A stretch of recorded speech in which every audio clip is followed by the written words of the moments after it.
was last Friday. Questions without notice. Are there any questions? And I give the call to the Honourable, the Leader of the Opposition. Thank you very much, Mr Speaker. My question is to the Prime Minister. Prime Minister, yesterday I visited a food manufacturer in the Yarra Valley that has seen its energy bill skyrocket by $200,000 since Labor came to office. This is why Australians are paying more at the checkout. Given that not a cent of the Prime Minister's so-called energy bill relief fund has gone to a single small business or family, why is Labor ignoring the suffering caused from the ongoing cost of living crisis? The order.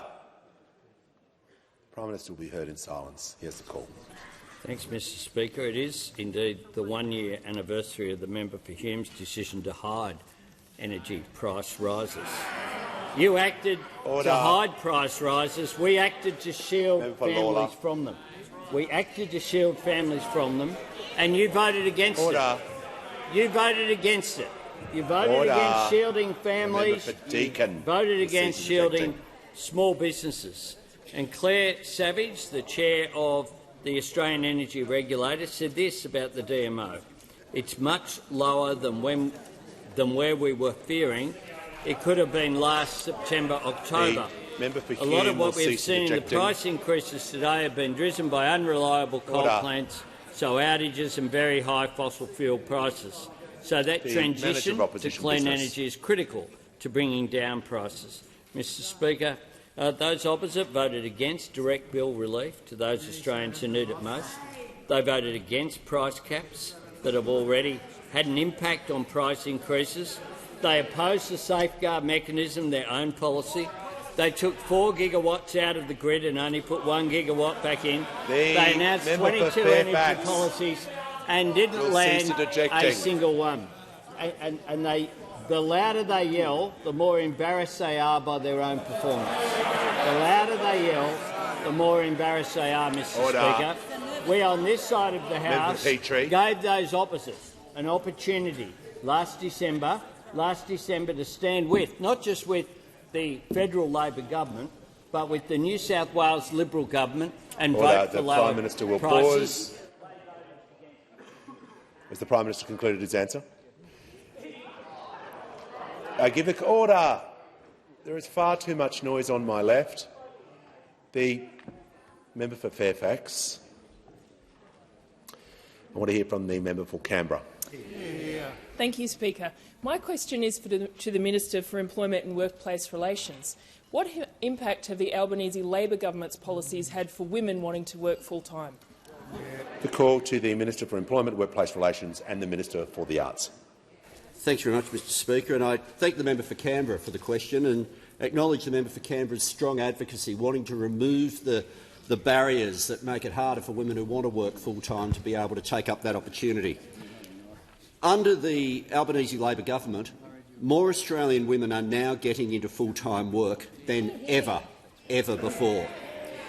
Our first 12 months of government delivered the strongest jobs growth for any new Australian government, 330,000 jobs, but a record high number of women are joining the workforce too, 163,900 more in the last 12 months.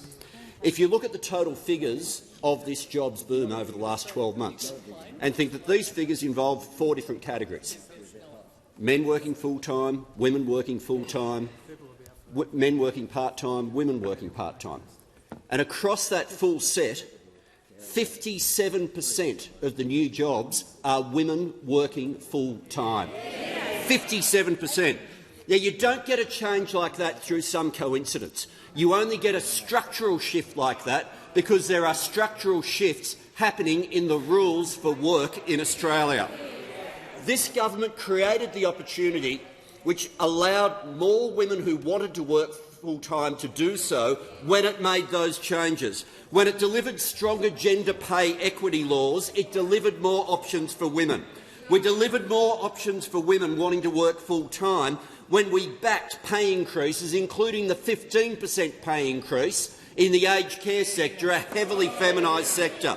When we stood in last year's annual wage review and this year's annual wage review for a real wage increase for low-paid workers. where we have stood against all the arguments and excuses that we dealt with for years and now are in the process of implementing all 55 recommendations of the Respect at Work report. This government created more options for women who want to work full-time when we passed laws to make childcare cheaper and more accessible for 96% of Australian families, when we delivered the biggest boost to paid parental leave since the scheme was introduced by Labor in 2021. When you change the law to remove the barriers, you start to get the figures that we're now seeing. When you change the laws to provide flexibility in the workplace, you start to find that many women who wanted to work full-time, who previously couldn't, now can. And as we work towards legislation later this year, where we remove further loopholes to create a workplace situation which makes it easier for people to get into the workforce, we'll continue to see a change of government, meaning a change of opportunity for women wanting to work full-time. Order. I want to hear from the Deputy Leader of the Opposition in silence.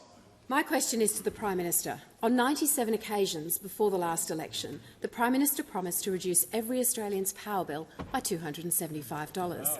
But the government's own budget papers say that power prices will rise by 10%. And last week, the energy regulator said that on July 1, prices will rise by as much as 25%. Prime Minister, how on earth can power prices rise by 25% but fall by $275? Give the call to the Prime Minister. Thanks very much, Mr Speaker. Order. I thank the member for her question, and I note that the member voted against energy price bill relief. Voted against it in this chamber. And I note also that if you compare what was predicted to be the price rises in the October budget and compare it with our budget papers, you'll see that our action in putting price caps on coal and on gas energy have made a substantial difference, and that's what and that's what the experts all say. But I'm asked about cheaper energy, and I have seen a proposal for cheaper energy, Mr Speaker. I can inform the House that I've seen a proposal for free electricity, Mr Speaker. Free. Because the member for New England had to say this about nuclear power. I say, how about we do this? If you can see it, your power is free. You know what I think a lot of your listeners would do? They'll say, paint it red and put it on a hill so I can have a good line of sight to it. But it wasn't just a one-off, Mr Speaker. It wasn't just a one-off, because the member for Hinkler came in. And he said this. The member for Hinkler. In my view, and this is just my view, it has to go to a community that supports it. Because we know the big problem with them is they have this policy. And I know the Leader of the Opposition has problems with costings policy, but there's a costing here. Big one. Do I think the Prime Minister will pause, and the Deputy Leader of the Opposition on a point of order. On relevance, Mr Speaker, it was a tight question. How can power prices rise by 25% but fall by $275? Order. Resume your seat. The Prime Minister is being relevant regarding power bills and energy prices. I'm listening to his answer carefully. In continuation, the Prime Minister has the call. Thanks very much, Mr Speaker, because this quote's a cracker about how things can cost something but apparently be free. Because in spite of the fact the Leader of the Opposition doesn't believe in costing policies, here's one. Do I think there are communities out there that want a $10 billion facility? There's a costing for you. $10 billion for a small nuke plant, and potentially want to get free electricity for everyone who lives inside of that nuclear reactor. So there you go. It's going to cost $10 billion, but the energy's free. Why didn't we think of that? Give order. The Treasurer will cease interjecting, and so will the Assistant Treasurer. So I can hear from the Member for Aston. Thank you, Speaker. My question is to the Treasurer. What are the impacts of the global inflation challenge, and how is the Albanese government's budget and economic plan helping to address price pressures in our economy? Order. The Treasurer has the call. Thanks very much, Mr Speaker, and can I thank the member for Aston for her question, and also can I thank her community for sending someone of her character and calibre to work with us on their behalf here in the People's House of the Parliament. Order. Mr Speaker, we know that a lot of Australians are under the pump.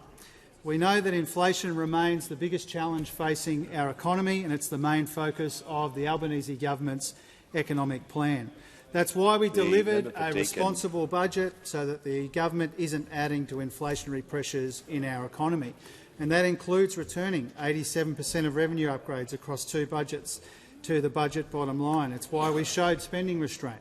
It's why we have gone about managing the budget in a responsible way. And it's why we've designed our cost of living relief, whether it's cheaper medicines, cheaper early childhood education, energy bill relief, to help people under the pump without adding to the inflation challenge in our economy. Our cost of living package will directly reduce inflation by 3/4 of a percentage point in 23/4 and not add to broader inflationary pressures in our economy. This is the point that the Treasury Secretary was making in Senate estimates earlier today. Now, Treasury's advice is that our fiscal policy is working with monetary policy to tackle inflation in the near term. Secretary Kennedy said at the estimates hearing today that fiscal policy was contractionary, that monetary policy, when it comes to monetary policy, it's important that fiscal policy doesn't make that job any harder, and I don't believe it is in this budget. He talked about the net effect of the budget being of the cost of living package to lower headline inflation, and lowering headline inflation is a useful outcome, let alone for the people who are suffering from those higher prices at this time. So we think that net effect is a downward impact on inflation. He said later on, we don't believe the budget as a whole is inflationary or adding to inflationary pressures, Mr Speaker. Now, Mr Speaker, given the choice between taking the advice of the Treasury Secretary or taking the advice of the member for Hume, I think we made the right call.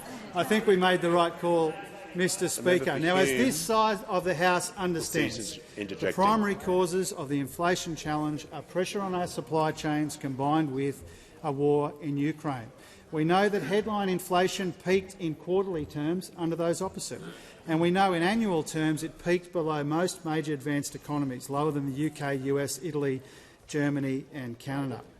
Now, tomorrow, Mr Speaker, we receive the monthly CPI indicator from the ABS, and we know that this is a volatile measure. It can bounce around from month to month, as the Secretary said today. But we do know that the peak in inflation is behind us. We've seen some moderation since last year, and while it will be higher than we'd like for longer than we'd like, it's continued to moderate over the year and years ahead. We take seriously, Mr Speaker, our responsibility to people doing it tough, and the budget reflected that. Order. Give the call to the honourable member for McKellar.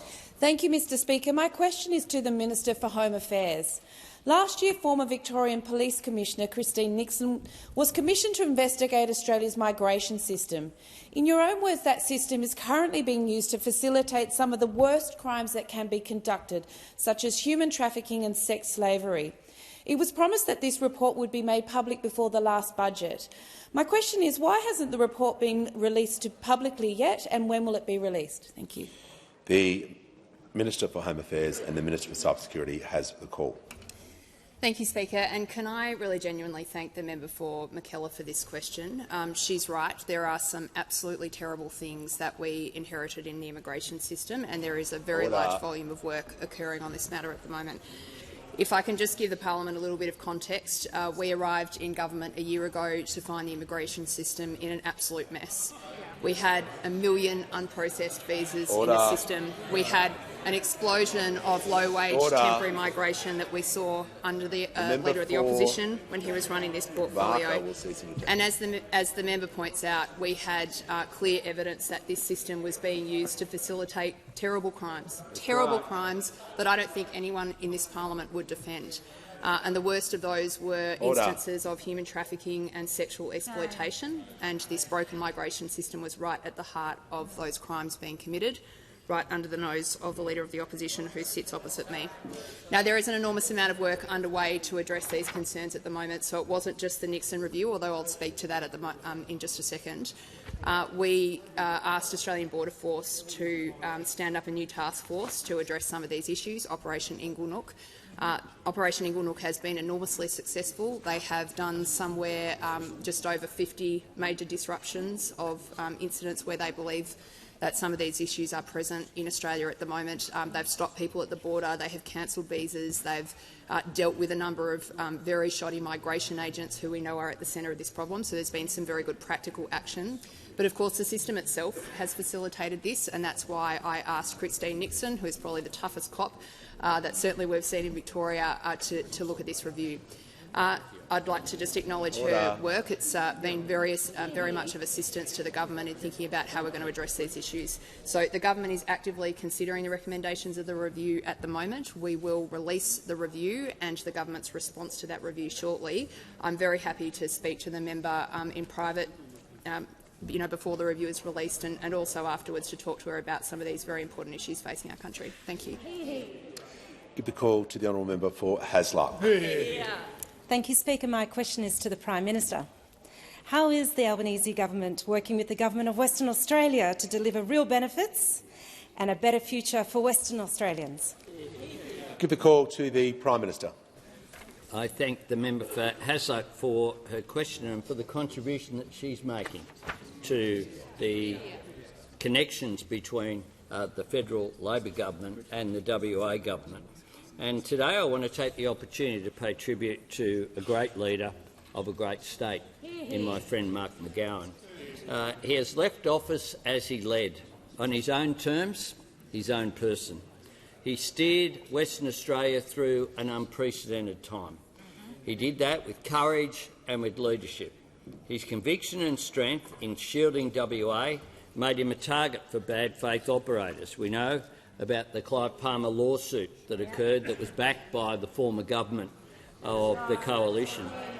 I chose to stand with Mark McGowan and did it proudly, because the government that I lead will also continue to work constructively with WA to deliver real lasting benefits to West Australians. Already we're delivering 7 urgent care clinics, including 2 regional clinics, saving more than $8.6 million from 785,000 prescriptions since January 1. Our bulk billing investments will help 1.16 million eligible West Australians. 111,000 families will benefit in WA from cheaper childcare from 1 month's time. 18,800 fee-free safe places have been delivered already, with more to come. 26,500 aged care workers are getting a pay rise in WA. 6,700 single parents are benefiting from the change that we've made in WA alone. In WA, 79,000 households will receive increased rent assistance. 498,000 households are eligible for a $350 rebate on their energy bill, something opposed by those opposite. $2.8 billion has been provided for infrastructure, including the Tonkin Highway, the Pilbara Ports and Metronet as well. 132,000 homes in WA alone will benefit from full fibre NBN access. 380,000 small businesses with an annual turnover of $10 million will increase their instant asset write-off asset threshold to $20,000. And around 90,000 small businesses will receive bill relief of $650 from the 1st of July. Mr Speaker, we will continue to work with the WA government. My government had a full cabinet meeting in Port Hedland and will have one in coming months in Perth. We understand that to represent the whole nation, you have to actually deliver for the whole nation, and we are delivering for Western Australia. Call to the member for Hume. Thank you, Mr Speaker. My question is to the Prime Minister. Order. UBS data shows that in the last month alone, the price of Vegemite has increased by 8%, peanut butter by 9%, yoghurt has increased by 12%. Having promised to take responsibility, Will the Prime Minister apologise to Australians for failing to take pressure off inflation, meaning Australians will pay more at the checkout? Order. There's far too much noise. I'm going to ask the member for Hume to restate the question because I couldn't hear it. There is far too much noise on my left. I want to have complete silence so these questions can be heard. Delighted to repeat the question to the Prime Minister. I give the call to the member for Hume, who will be heard in silence. My question is to the Prime Minister. UBS data shows that in the last month alone, the price of Vegemite has increased by 8%, peanut butter by 9%, and yoghurt has increased by 12%. Having promised to take responsibility, will the Prime Minister apologise to Australians for failing to take pressure off inflation, meaning Australians will pay more at the checkout? Give the call to the Prime Minister. Thanks very much, Mr Speaker, and I thank the Shadow Treasurer for the question. He seems incapable of asking a question of the Treasurer. And they of course spent their budget estimates last week asking the big questions about what T-shirts people were wearing and all the other nonsense that they carried on with. Order. Members on my right. Mr Speaker, this is the paradox of the Shadow Treasurer. Lightweight but dense. Lightweight but dense, Mr Speaker. The fact is that when you look at Australia's performance, he's asked about inflation. Well, he should know, because the CPI jumped 2.1% in the March 2022 quarter on his watch, the largest quarterly rise this century. The notable price rises in the quarter included automotive fuel 11%, beef 7.6%, vegetables 6.6%, fruit 4.9%, and non-durable grocery products 6.7%. That's what occurred. And then the Prime Minister will pause, who is referring to the prices of goods, which was included in the question about Vegemite and butter and yoghurt. The peanut butter. Order. Order. The member for Page. The manager. The Shadow Treasurer on a point of order. Well, relevance, Mr Speaker, is a very specific question asking the Prime Minister to take responsibility. The Prime Minister is being relevant because the question at the end said about Australians paying more at the checkout, and the Prime Minister is giving detailed information about goods and services at the checkout. That is relevant to the question. He could not be more relevant. Give the call to the Prime Minister. In the 12 months to March quarter 2023, the Shadow Treasurer likes to talk about the G7. He thinks we're a member. But when you have a look at what the G7 countries and you compare us with them, the fact is I'm asked about food. And of the G7 countries, this is where they're at. Canada, 10.5. France, 15.6. The Deputy Germany, and the Shadow Treasurer will cease Italy, interjecting. 13. UK, 18.1. United States, 9.9. Every single one of those countries has higher food inflation. You can't be more specific than this, than Australia. Every single one, Australia's performance has been better at. And I note that at the National Press Club, the Shadow Treasurer was asked, why was inflation something that was out of the Coalition's control but is now, as you say, able to be controlled by Labor, especially given the war in Ukraine is still going? What was his answer? It said it all. Well, the key to answering that question is that we're not in government, Labor is now. Order. Says it all about this lightweight Shadow Treasurer. Order. Order. Members on my right will cease interjecting. The member for Hume, if he continues to interjecting, will be warned. So I can hear from the member for Bennelong. Thank you, Mr Speaker. My question is to the Minister for Climate Change and Energy. How will Australians benefit from the Albanese Labor government's action on energy prices? What has been the response to the government's action, and what approaches has the government rejected? Give a call to the Minister for Climate Change and Energy. Thanks very much, Mr Speaker. I thank my honourable friend for his question and his leadership on matters of climate change and energy. I'm looking forward to joining his electrification forum in a couple of weekends' time. But, Mr Speaker, in relation to our energy relief plan, I'm happy to report to the honourable member that in our home state of New South Wales, for example, increases of 40% that were predicted have now, for those households which have received our rebates negotiated with the states, has changed to an 8% reduction, Mr Speaker, from a 40% increase to an 8% reduction, which on average for a family in New South Wales equates to $843, the impact of our intervention of relief. And we know that this has had a very substantial impact. We've heard from the Secretary of the Treasury that our energy relief package has reduced inflation by 0.75%, and half of the percent, is a result of the coal and gas caps which have been opposed by those opposite. We heard from the energy regulator, the Australian energy regulator, last week that the intervention would have has seen prices changes from 50% increases down to around 20%. And we've seen also AEMO note the impact of the government's intervention, the impact of our intervention to reduce power price rises. I'm asked if we have rejected any alternative approaches, and we have. The approach from the Leader of the Opposition, who said at APIA he would rip up this intervention, that he would repeal it. Now, why would a Leader of the Opposition possibly do such a thing?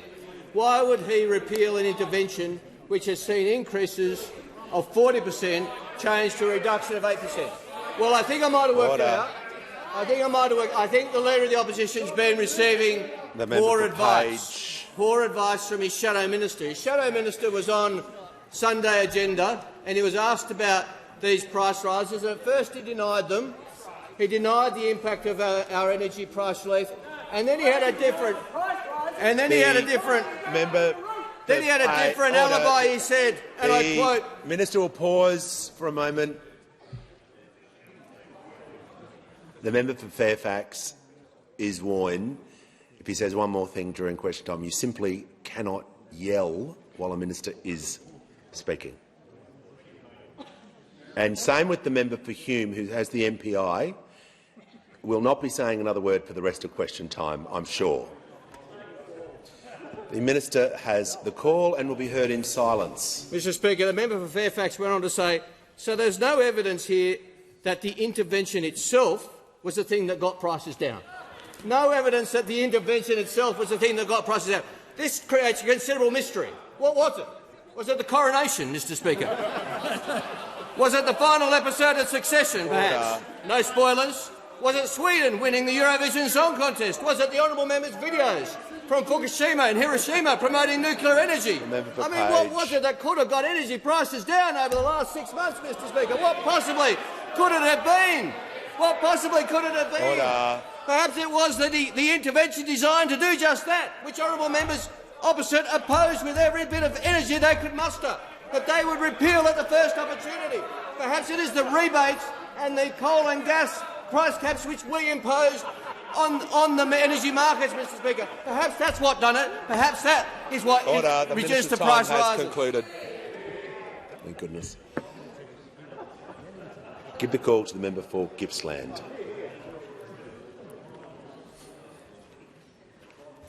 Thank you, Speaker. And my question is to the Prime Minister. And I refer to his answer in question time last Thursday, where he said, and I quote, "Through the National Reconstruction Fund, we specifically set aside funding to support the forestry industry." Prime Minister, how does the National Reconstruction Fund support timber workers and their families in the native hardwood timber industry?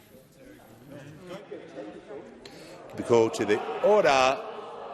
Order. Members on my left. The Minister for Industry and Science has the call. Order. Members on my left. The member for Deakin is now warned. The Minister for Industry and Science has the call. Thank you, Speaker, and thank you for the member for Gippsland for the question. Obviously, we want to see manufacturing jobs grow, and particularly in our regions. Order. It's why in the Reconstruction Fund, which we're very happy to get a question on, would have been great to get your support for. We wanted, in particular, to support value add in resources and in ag in particular, and within agriculture, we targeted forestry. Order. Get to it. Patience. Order. And we did want to provide for value add in those products. 40 seconds. The minister will pause. I'm going to be firm on this. The minister is directly answering the question and mentioning parts of the question. So I'm going to hear from the member for Gippsland. Thank you, Speaker. And the point of order is on relevance. The question specifically referred to the native hardwood timber industry and the National Reconstruction Fund. I do invite the minister to be relevant to the issue of the native hardwood timber industry, which the Prime Minister indicated last week would benefit from the reconstruction. The minister can continue. Order. And again, I come to the point. There will be other products that may be manufactured, produced here in this country using different sources of timber, and we will. Order. We will. Order. Members on my left. The Deputy Leader of the Opposition will cease interjecting. We want to ensure. We want to ensure that manufacturing occurs onshore. Now, it's a bit rich, Speaker, for them to suddenly come here and ask what the Reconstruction Fund will be able to do for regional communities when they never, ever backed the fund, never prepared to back manufacturing and were not prepared to engage in this. We will be able, either from a variety of different sources, either native hardwoods through to plantation, if there are products where we want to be able to value add and produce those products here onshore, we want to support that. It would have been nice to get their support. Instead, they want to be able to do what they always do, say no, do nothing, and then criticise at the end. Give the call to the member for Gilmore. My question is to the Minister for Aged Care. What has the Albanese Labor government done to address the aged care crisis it inherited and lay the foundations for a better sector that delivers the quality care that older Australians deserve? Call to the Minister for Aged Care and Sport. I thank the member for Gilmore for her question, and I was pleased that she was able to deliver the good news of the aged care pay rise recently with Assistant Minister Carney at Uniting Osborne House, Nowra. Our historic $36 billion aged care budget proves our commitment to workers, to residents, to care recipients, to their family and to their friends. A budget that included a massive and unprecedented 17% increase to residential aged care funding through the AN-ACC funding model, an $11.3 billion increase to minimum award rates of dedicated aged care workers by a much-needed, much-deserved 15%, an additional 9,500 home care packages to allow people to age at home for longer, and $112 million to improve access to GPs for aged care residents. Excellent. And much more. And in response to our aged care budget, CEO of Baptist Care New South Wales and ACT, Charles Moore, said, investment in the aged care sector creates value, not just for the individuals receiving care, but for their families, for the community and for the economy. Catholic Health Chief Executive Pat Garcia described our budget measures to The Australian as a game-changer for aged care. Mr Garcia said after this budget, aged care providers are reassessing the once questionable viability of facilities in light of these new numbers, these new numbers in the aged care budget. Mr Speaker, one of my favourite parts of this job is getting out of this building and talking to aged care residents and workers on the ground. And in the last 12 months, I've been to homes in every state and territory. And in the week after budget, I travelled to Cairns and to Townsville and to Darwin to give the good news to aged care workers about what this budget contained for them. And let me tell you, those aged care workers were ecstatic. Finally, they feel as if they're being properly recognised for their complex, their skilled and their critical work. It means workers like Josie from Palmerston, who has been working for 32 years in aged care and talks about her residents as her heart and her soul, will be getting a 15% pay rise. Mr Speaker, we were elected a year ago and we promised to lift this sector out of crisis. And in our first 12 months, we've addressed 69 recommendations of the Royal Commission. That is almost half, including Recommendation 133, more stringent reporting requirements, Recommendation 120, a new funding model for residential aged care, 11 and 115, setting up the new independent pricing authority, number 86, minimum care time standards and 24/7 nurses, number 77, setting up a new national registration regime. We are taking the action that the Coalition refused to take in 9 long years and doing the work to lift aged care out of crisis finally. Call to the member for Flinders. My question is to the Prime Minister. Under the government's price increase announced last week, the average Victorian will pay a further 25% more on their energy, or $532 more for a residential customer. Why are the Prime Minister's broken promises making things so much worse for Middle Australia? Give the call to the Minister for Energy and Climate Change and Energy. Well, thank you, Mr Speaker. I thank the honourable member for her question about the impact of the DMO that was announced last week. And the first point to make is that the average Victorian household receives a saving of $555 because of the intervention of this side of the House, which the honourable member and all her colleagues voted against. All her colleagues voted against. And maybe the honourable member has a view about what brought about that price reduction, Mr Speaker. Maybe she could help the member for Fairfax. She thinks it's a mystery as to how price increases could turn around and become price decreases for those families that have received the rebates negotiated by the Commonwealth and the states. And the honourable member referred to an announcement by the government last week. A gentle correction for the honourable member. It was an announcement by the Australian Energy Regulator, as she was required to do under the timing prescribed by the law.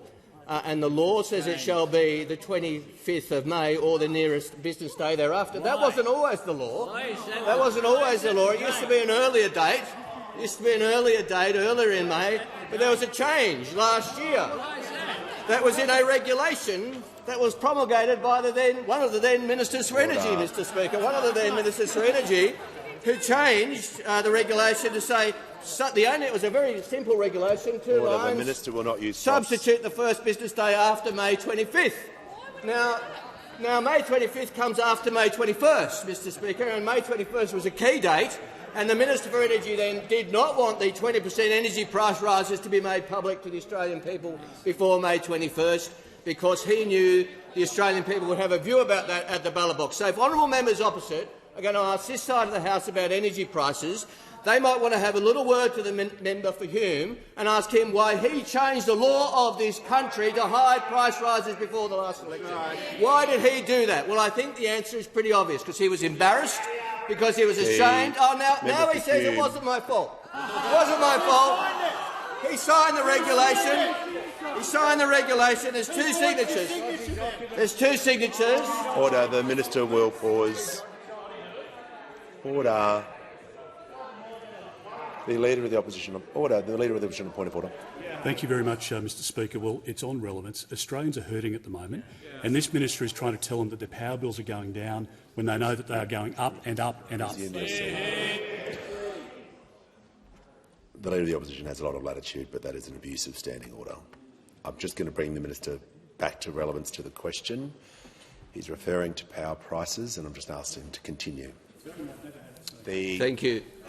Thank you, Mr Speaker. And the DMO last week was issued in accordance with the law, not the law that was changed by this side of the House, but the law that was signed by the previous minister. Only 2 signatures, his own and the Governor-General's. We don't blame the Governor-General. We blame the previous minister.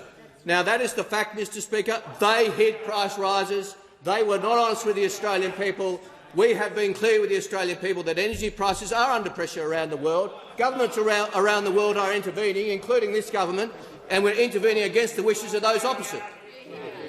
The member for Hume, I did gently remind him before that if he continues to interject, he won't be here, which means the MPO won't continue. I can't be any clearer than that.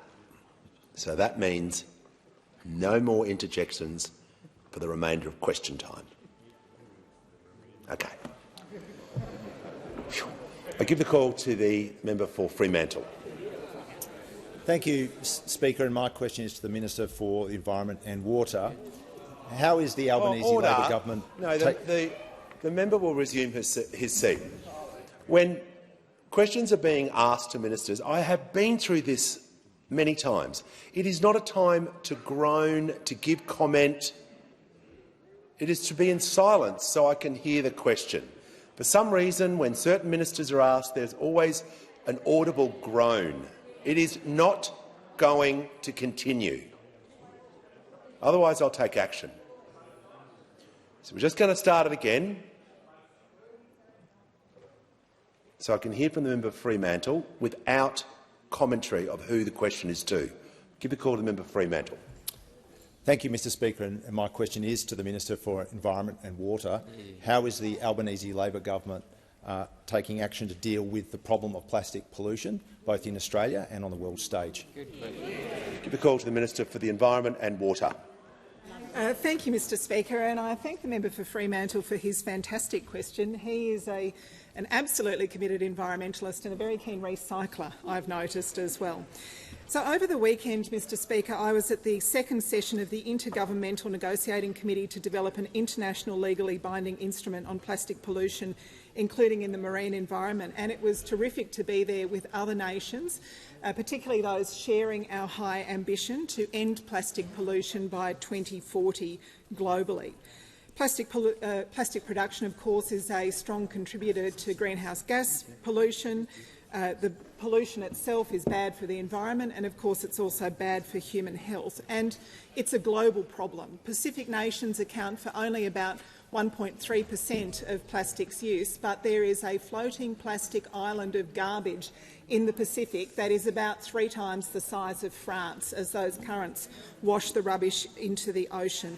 If we don't take action now, the amount of plastic entering the ocean will triple by 2040, and on one estimate, by 2050, the plastic in the ocean will outweigh fish in the ocean. So as well as arguing on our own behalf, we were there emphasising the voice of Pacific nations that are very strongly committed to action on plastic pollution. Humans have produced about 8.5 billion tonnes of plastic, and about 9% of that has been recycled over the years. The rest has been burned, it's gone into landfill, or it's escaped into the environment where it lasts for thousands of years, sometimes into the oceans, filling up the gullets of seabirds, choking animals, starving them, or drowning them. But it also has impacts on human health. We're seeing microplastics and the chemicals from plastics turning up in human bloodstreams, in organs, in breast milk, in the placenta. In fact, the average Australian ingests about a credit card's worth of plastic a week. So, under the previous government, Australia made an admirable commitment to recycle 70% of our plastic packaging, but we have been stuck at 16% for 4 years. We have to do better. That's why we're investing in recycling infrastructure. We will almost double our recycling capacity by 2025. We're reforming the regulation of packaging by 2025 with the states and territories. We're backing the CSIRO's program to end plastic waste and working with the chief scientist on circularity. We're seeing the CEFC and the National Reconstruction Fund investing in recycling and remanufacturing. We're stepping up to get supermarkets to deal with the problem of soft plastics that has so troubled Australians. We're regulating the recycling of solar panels and electronic goods as well. Has concluded. Give the call to the member for Curtin. My question is to the Minister for Science and Industry. Leading AI experts and industry leaders have warned that unregulated AI development presents profound risks to society and humanity. Last month you said you'd asked the National Science and Technology Council to think through what the implications are and how government should respond. But this is urgent. With every passing month, AI becomes more embedded in our economy and harder to regulate. When will we actually see AI development regulated in Australia? The call to the Minister for Industry and Science. Thank you, Speaker, and thanks to the member for Curtin. And I know that you take a deep interest in these things and also the application of technology for good, having visited OncoRes with you and the work that they're doing on cancer detection and the use of technology in that way to make a difference in people's lives. And clearly, we want the safe and inclusive uptake of technology, particularly when it comes to artificial intelligence. Having been developed since the 50s, we've seen an accelerated development in the last few years, and when it comes to generative AI, notably around ChatGPT, we've seen that since its versions released through November through to now. That's obviously started to make people think about what other impacts there could be across a range of different fields. Now, the government did ask, or through the Prime Minister, the National Science and Technology Council, to look at the growth of generative AI, particularly the use of large language models, and that work has been done. The government is also considering across whole of government how we are able to ensure that we get the best out of these technologies, but that we also recognise the risks and we curb them where we can. And so, for example, a few weeks ago we released our updated list of critical technologies, which highlighted AI, both in the category of providing an uplift for benefit, but also the things that do need to be managed. And I will be looking forward to releasing further details around the government's work to start building those guardrails even further and inviting public comment and engagement in the development of that process. We do need to absolutely get this right. We have been consulting widely on that. We're targeting responsible AI development and adoption in this country, particularly through the budget, where we're supporting small and medium enterprises adopt AI for the first time and to be able to think through how that technology is applied. We'll also provide additional funding, Member for Curtin, for the National AI Centre, and they're setting them on a sustainable footing, but also growing initiatives like the Responsible AI Network, again bringing business, government, academia together to think through all these issues. So there's other work that's being done by Minister Gallagher as the Minister for Public Service, working on guidance around generative AI adoption. My colleagues, Minister Rowland and the Attorney-General, they've got important oversight of relationships between generative AI, online harms, privacy and copyright. So again, we're working on these issues and we'll be announcing further steps very soon. Give the call to the honourable member for Lingiari. Thank you, Mr Speaker. My question is to the Minister for Indigenous Australians. During Reconciliation Week, what can Australians do to promote reconciliation? The call to the Minister for Indigenous Australians. Thank you, Mr Speaker, and thank you to the member for Lingiari. Like all of us here, I'm sure she saw the beautiful First Nations art projections on the front of Parliament House last night, and the avenue of flags, of those three flags flying. Be a voice for generations. That's the theme for this year's Reconciliation Week. It's a call for all of us to be a voice for reconciliation in tangible ways in our everyday lives, because the defining moments of our history have been when ordinary Australians have put their shoulder to the wheel of history and pushed it forward, and in doing so made Australia a better place. The 1938 Day of Mourning, the 67 referendum, Wave Hill, Mabo, the Apology to the Stolen Generations, the 1997 Reconciliation Convention, the walks over bridges, the Redfern speech, and of course the Uluru Statement from the Heart. Everyone can make an act of reconciliation, and sometimes it's actually the humble moments that make the biggest difference. By telling the truth of our past, by finally recognising Aboriginal and Torres Strait Islander people in our Constitution, by giving a voice to Indigenous Australians, because the truth of our history is that Indigenous Australians have been left behind. We all know the indicators: the 9 years gap in life expectancy, the widening gap in infant mortality, lower rates of high school completion, and our young people robbed of their potential, languishing behind bars in a justice system that has let them down. It isn't good enough. Something has to change, and change for the better. In the coming months, there will be important conversations around dinner tables, the pub and coffee breaks, because this year there will be a referendum to recognise Aboriginal and Torres Strait Islanders in our Constitution through a voice. And we have everything to gain and nothing to lose by voting yes at the referendum later this year. Australians know in their hearts the time is now.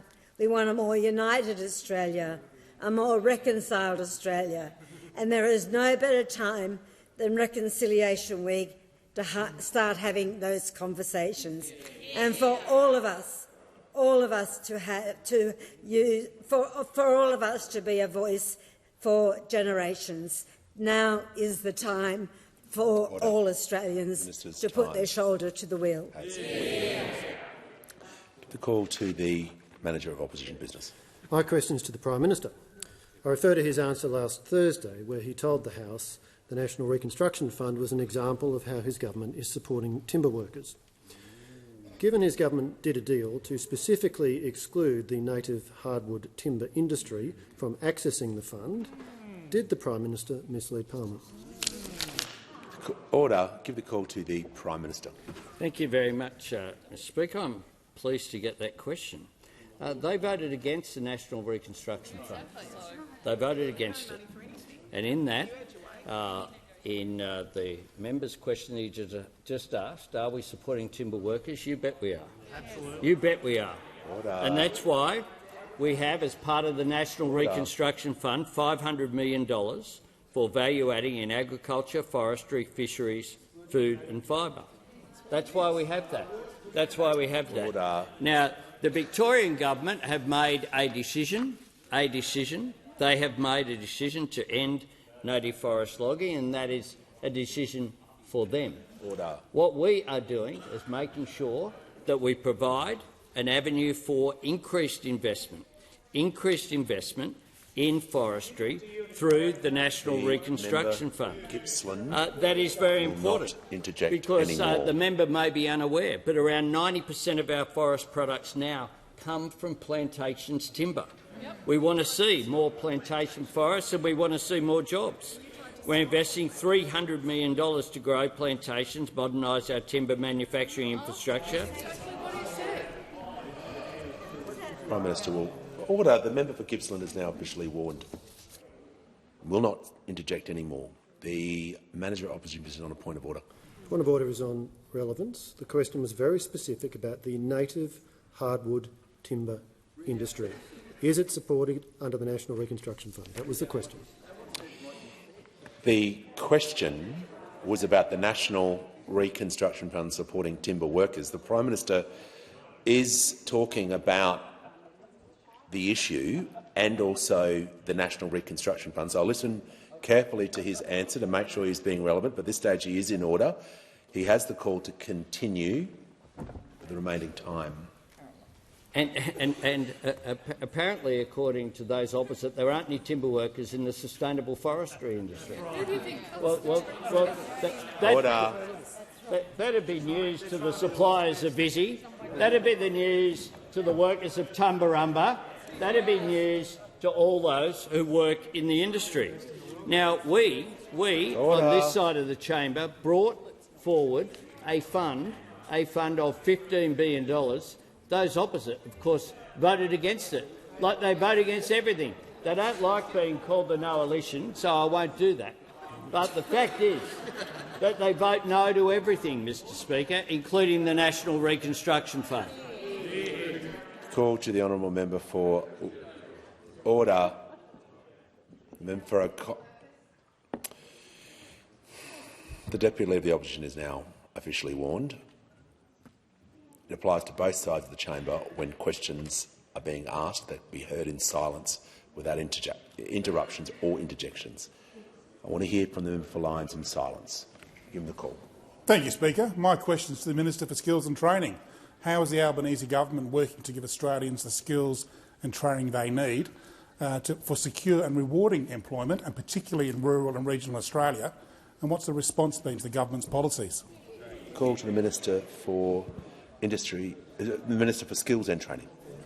Well, thank you, Speaker. I'd like to thank the member for Lyons for his question, and it was great to catch up with the Sorell Council Mayor and others in his electorate only a month ago, as we talked about how you supply skills to local economies. I mean, these are not just macro decisions. They need to be granulated, and you need to work out ways to do so in local communities. And, of course, we understood the massive skills deficit we inherited upon election. That's why we responded quickly to announce 180,000 fee-free TAFE and VET places, 150,000 of which are already filled, I'm happy to say. And, of course, when you're making decisions to invest in education and training, you do need to have the right advice.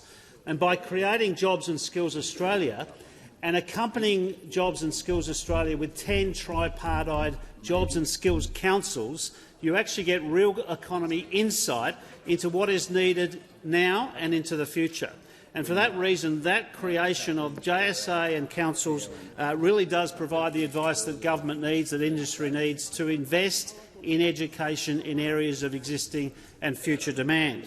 And, of course, as a result of that, I think we're well placed. Now, today, Jobs and Skills Australia released its latest quarterly market update, which reveals skill shortages are persistent in regional areas. And as people know, and indeed the Minister for Health and others have talked about these shortages with doctors and nurses, other care sector workers, essential service workers, retail, hospitality, wherever you look, in fact, across the regional economy, you do see these shortages.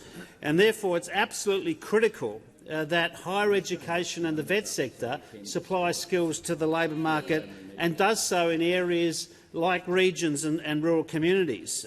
Now, that's why I'm happy to say of the 180,000 places, 150,000 filled, 48,000 of that 150,000 are filled by people in regional and rural communities. And that's absolutely critical. Nearly one-third of all of the 150,000 places are filled by people in regional and rural communities. Now, there is more to be done, but we'll continue to focus with states and territories, with industry to do so. But I just want to make the point that in the member for Lyons electorate, a person enrolling in a Cert 3 agricultural course doesn't have to find $2,500 to enrol in that course because of fee-free TAFE. That's why it's so important that we remove cost barriers to education and training in areas of demand. And in doing so, we provide the skills that workers need, we provide the skills that businesses are crying out for, and we provide the skills that our economy demands. Call to the member for Fowler. Thank you, Mr Speaker. Prime Minister, you are a strong supporter of local government. Federal assistance grants used to be distributed to help the most disadvantaged local council communities based on the CEFA index. Fairfield Council in Fowler is rated as number 1 by the index. However, the previous New South Wales Liberal government changed the definition of disadvantage, resulting in funds being diverted to more favourable seats. What will your Labor government do to fix this inequity so that funding is prioritised for disadvantaged communities under CEFA? I'll hear from the Prime Minister on a point of order. Yeah, just with respect to the member for Fowler, that would appear to be a question about the actions of the former New South Wales Liberal government, and that is certainly not within my authority to change, nor is it in my authority to speak on behalf of the New South Wales government, current government. I may just allow the member for Fowler to rephrase the question, understanding Order 98. We just need to make sure the question is relevant directly to the Prime Minister's responsibility, i.e. what he's responsible for. If another level of government or government has made a determination, the Prime Minister or Minister is not responsible for that decision. So I'll just allow the member for Fowler to perhaps rephrase the question to make it either directly relevant to the Prime Minister or the Minister responsible. So I'll rephrase that. So you're a strong supporter of local government. The federal assistance grants used to be distributed to help the most disadvantaged local council communities based on the CEFA index. So Fairfield Council in Fowler is rated as number 1 by the index. However, what will the federal government do to ensure that funding will be allocated appropriately to local government to prioritise disadvantaged communities under CEFA? The question's in order, and I'll call the Prime Minister. I thank the member for Fowler for her question, and I'm, to be frank, not aware of some of the details that she raises with regard to local government funding and changes that were made by, I think the member suggested, the former New South Wales government.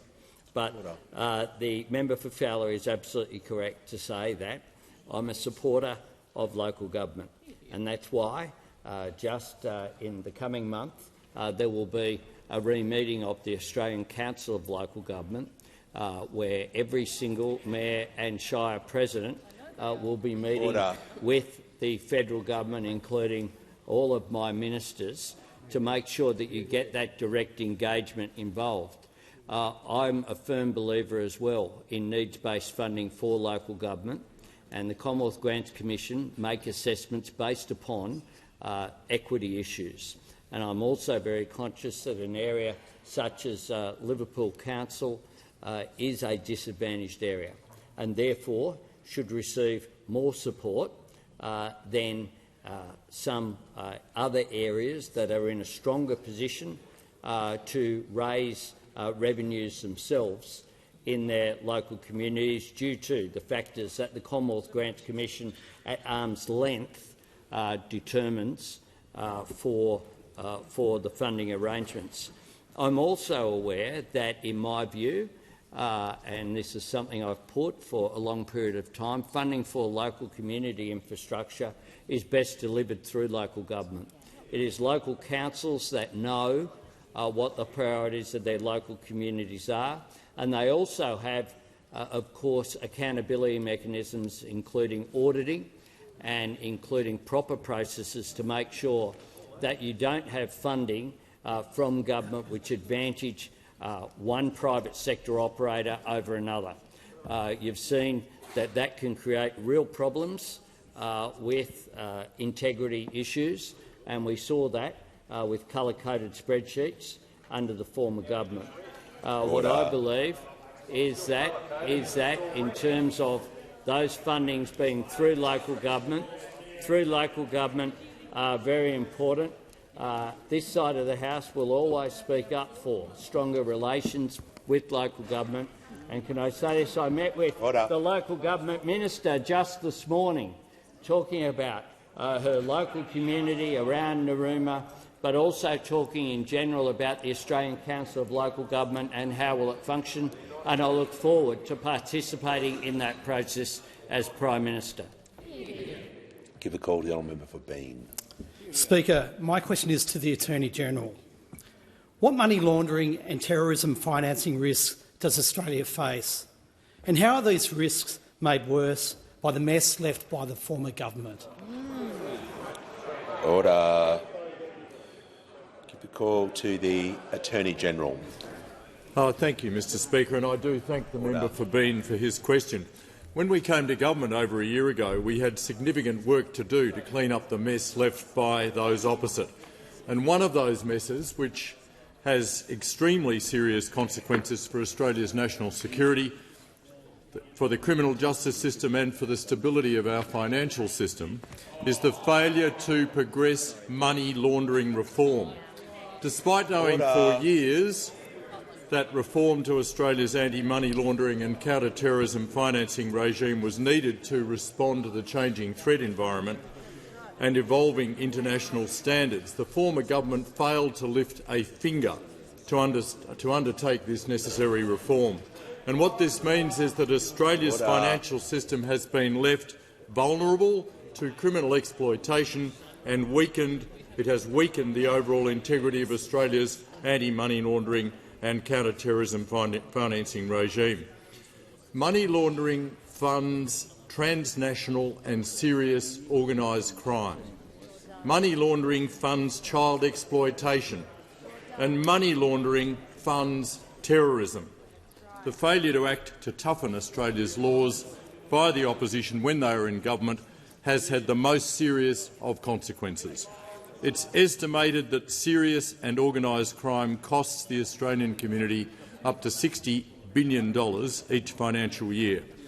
Money laundering affects the safety and well-being of Australian communities and exploits and distorts legitimate markets and economic activity.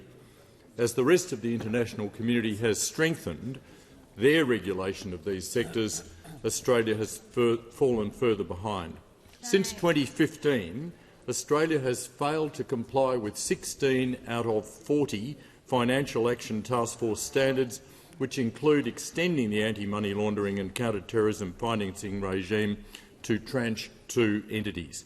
This includes lawyers, accountants, trust and company service providers, real estate agents and dealers in precious metals and stones.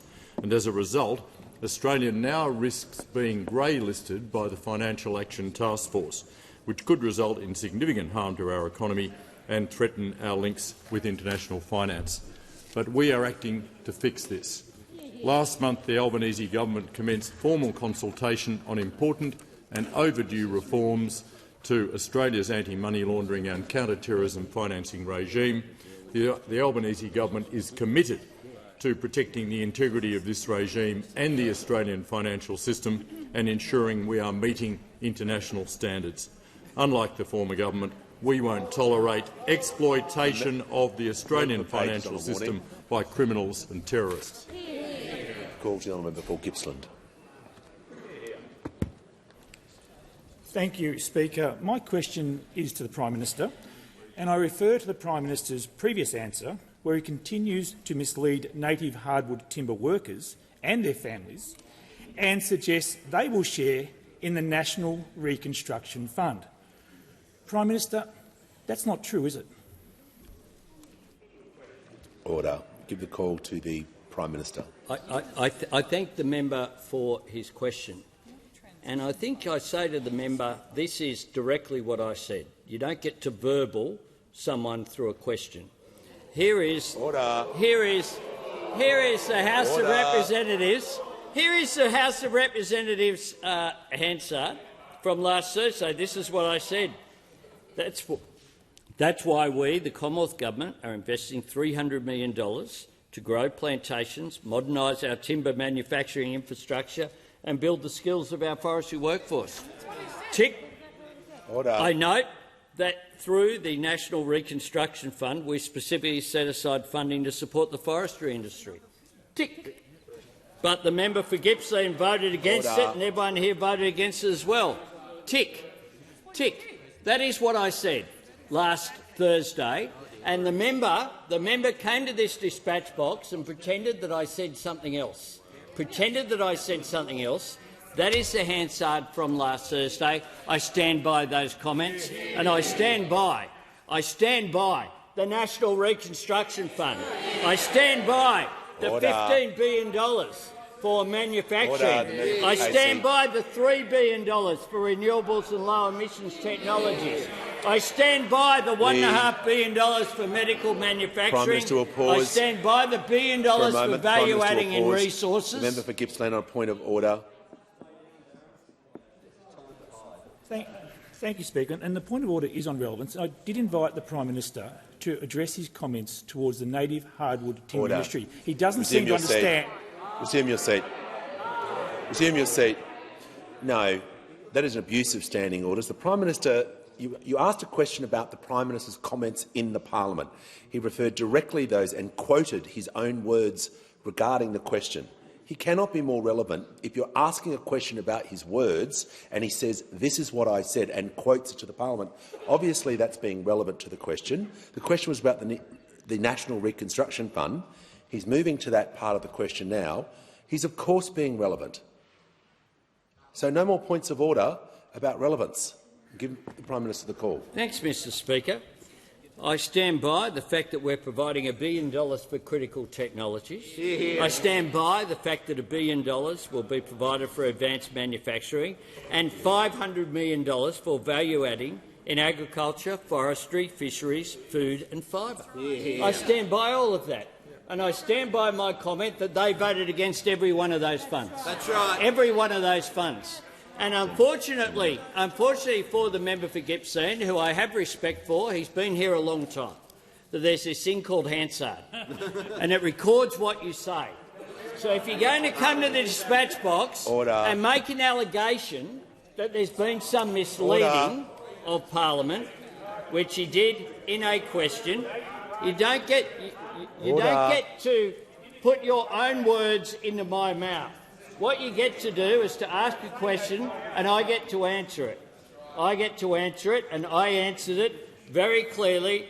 I answered it completely accurately.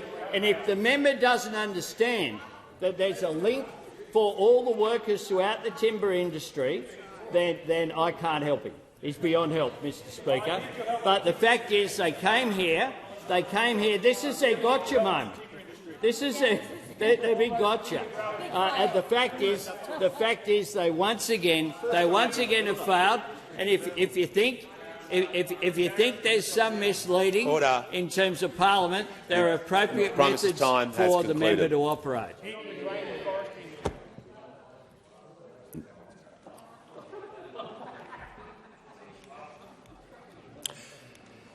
Skip the call to Member McNamara. Thank you very much, Speaker. My question is to the Minister for Housing and Homelessness.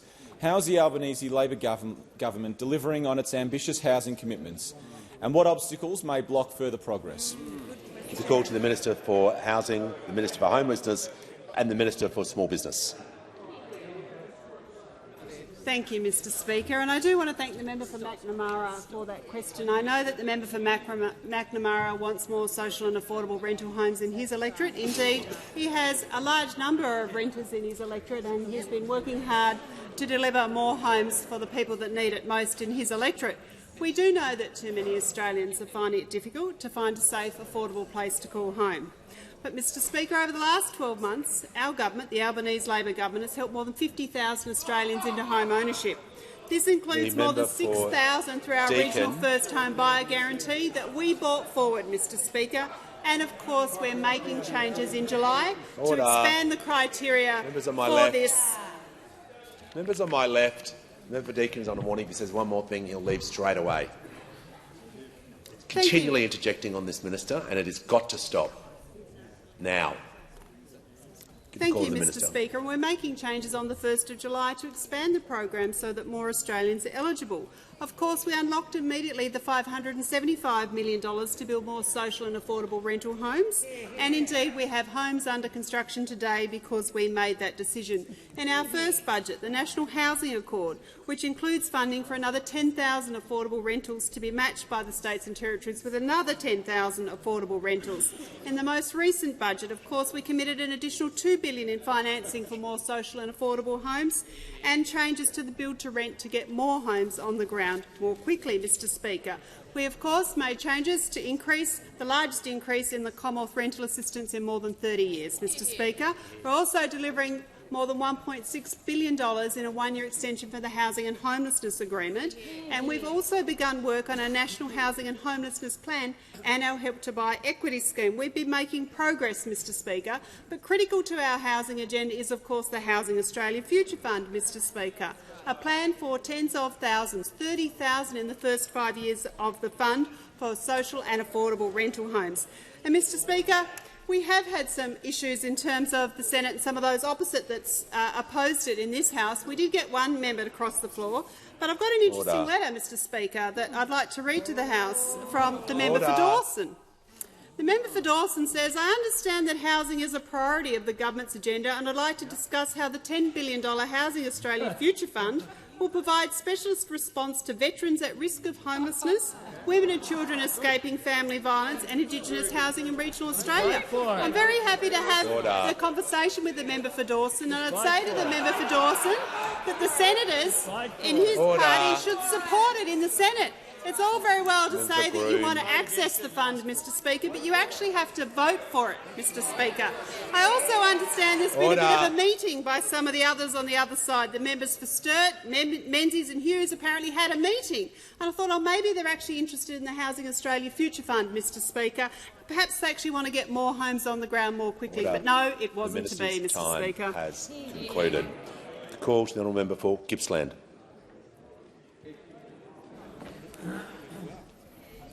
My question is to the Prime Minister. Prime Minister, will native hardwood timber workers receive direct support from your government? The call to the Prime Minister. Thanks, Mr Speaker. This is a dry gully that they're stuck in, Mr. Speaker. That they're stuck in. Having come here and asked a question suggesting that there was a misleading of Parliament last Thursday, they're now asking us, will we intervene over decisions that I said earlier on were decisions of the Victorian government. Not a decision by us.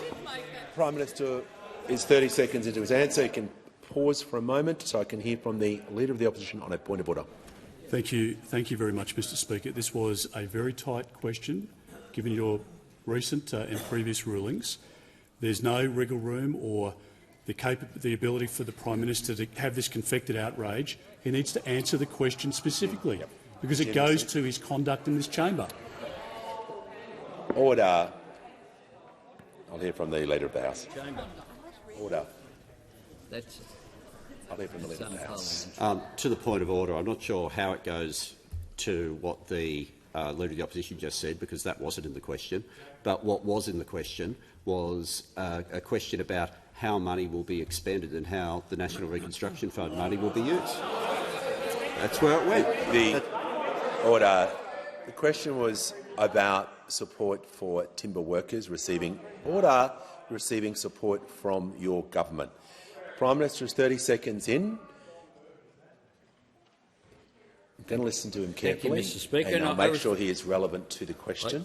I refer the member to my answer of last Thursday that was accurate in every aspect, and included in that, I quote from last Thursday's answer, the Victorian government has a $200 million structural adjustment package in its budget. That is what I said last Thursday. That is the case today. What I have spoken about as well is our policy to provide support for the forestry sector through the National Reconstruction Fund, something that those opposite seem completely oblivious to. They come in here, they voted against it, and then they say it's not broad enough. You've already had a relevance. The Prime Minister will pause. The Leader of the Opposition has raised a point of order on relevance. It can't be about that. So what is the point of order? Well, Mr. Speaker, it goes to the direction that you gave the Prime Minister to be relevant. This couldn't have been a tighter question. And surely, if your rulings mean anything to this Leader of the government, he should answer it directly. It didn't allow for this ambiguity. It didn't allow for this rant and rave. Resume your seat. Resume your seat.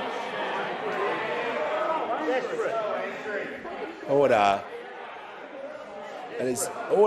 That is the second time standing orders have been abused by the Leader of the Opposition, but out of the respect I have for his position, if there was anyone else, there'd be action taken. I'll ask the Prime Minister to continue regarding his answer regarding support for timber workers from his government. Native timber workers from... No. The Prime Minister... I know what the question is. I'm trying to listen to the Prime Minister. I'm going to make sure he's relevant to the answer, and he has the call. Thanks, Mr. Speaker. He's very angry, Mr. Speaker. He's very angry. He can't help himself. And I'll give you just an example. Member for Gippsland says one more thing. I'll give you just an example of a grant that recently we put in through the member for Lyons. The member for Lyons, a great supporter of the forestry industry. The member for Lyons was there with the Agriculture Minister, Murray Watt, there at Western Junction Sawmill, a recipient of a $1.98 million grant from the program that we have put in place, the Accelerated Adoption of Wood Processing Innovation Grant Program, something that we have done. We will continue to provide support for timber workers across a range of areas, as well as acknowledge, of course, my answer from last Thursday. With once again, I reaffirm everything that I said in that answer. The call to member for Newcastle. Thanks, Mr. Speaker. My question is to the Minister for Health. Has there always been uniform support for Medicare bulk billed GP services? And how is the Albanese Labor government ensuring that Australians continue to have access to bulk billed Medicare GP services? Here, Sharon. Order. Give a call to the Minister for Health and Aged Care. Thank you, Speaker, and I thank the member for Newcastle for her question. She's worked so hard to deliver better health care in her community, particularly with her Hunter Valley, Newcastle colleagues, the member for Shortland, member for Hunter and the member for Patterson. And on the weekend, Mr Speaker, Labor's Hunter team was able to announce the restoration of the region's nation-leading GP access after-hours service, a fully bulk-billed service delivered by the hard-working members of the Hunter GP Association for more than 20 years. But, Mr Speaker, funding cuts in 2020 and 2021 led to those services being reduced right across the region and actually closed altogether at the Mater Hospital in Newcastle on Christmas Eve of all times in 2021. But the government's decision to restore funding means that bulk billed service will reopen this week at the Mater Hospital in Newcastle, and operating hours will be extended at the Toronto Clinic in the member for Hunter's electorate as well, we can say. Now, across the country, Mr Speaker, after-hours services were scheduled to close across the country at the end of next month, after the former government failed to allocate a single dollar to after-hours services beyond the end of June. Not a single dollar across their third, fourth and fifth years of the forward estimates. But our budget, Mr Speaker, 3 weeks ago provided a lifeline across the country to all of those after-hours services. Good quality bulk billed services, Mr Speaker, particularly after hours, means that patients can get good quality care when they need it, where they need it, taking pressure off local hospital emergency departments. That's why, in addition to extending after-hours services, a $3.5 billion investment to triple bulk billing incentives was the centrepiece of our budget strengthening Medicare package, because for Labor, bulk billing is the beating heart of Medicare. And we know that tripling the bulk billing incentive will be a game-changer for general practice, certainly a game-changer for towns like Cessnock in the member for Hunter's region, where the total fee for a standard bulk billed GP consult will go up by 50%. From $50 to $75, a game-changer for millions of mums and dads across the country who want the confidence that their kids, when they're sick, can go and see a bulk-billed doctor, a game-changer for millions of pensioners and concession card holders as well. Mr Speaker, Labor's approach in strengthening Medicare could not be more different from the approach of those opposite, led as they are today by a man who, after all, tried to abolish bulk billing altogether and make every single Australian pay every single time they went to see a doctor his infamous GP tax. And I call the Prime Minister. Thanks, Mr Speaker. I ask further questions to be placed on the notice paper. Just before we move to the other items, I just want to make an announcement to the House. To commemorate National Reconciliation Week, tonight at 5 p.m. I'll be officially lighting Australia's Parliament House's facade in the shapes, colours and landscapes in Central Australia. I'd invite all members to join me on the forecourt to light up the facade and hear from Luritja artist who has designed the projections, Kayani Denigan. And I call the Manager of Opposition Business on a question. Yeah, Mr Speaker, just a question for you about the rules in relation to relevance. We've asked a series of very tight questions this afternoon. My question to you is, how could questions possibly be tighter? We've seen very tight questions and the Prime Minister giving all kinds of discursive responses but not being brought back to the question. On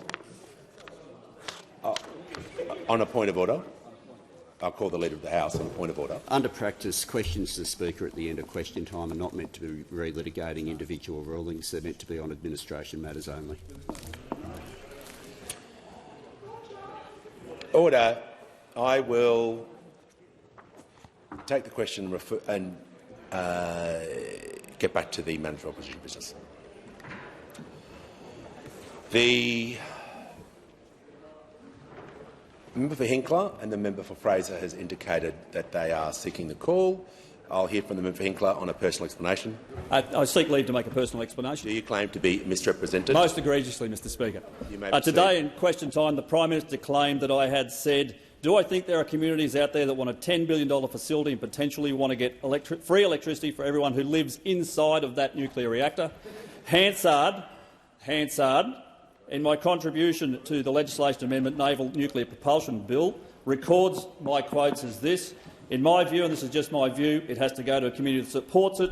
Do I think that there are communities out there that want a $10 billion facility and potentially want to get free electricity for everyone who lives in sight of that nuclear reactor and power generation plant and want a high-paying job? Absolutely I do.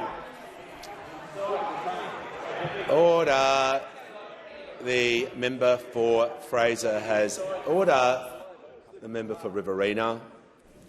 I want to hear from the member for Fraser, who's indicated he's seeking the call. Speaker, I seek leave to raise a matter of privilege.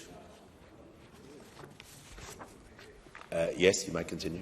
Speaker, I wish to raise a matter of privilege concerning the House Standing Committee on Economics, of which I am chair.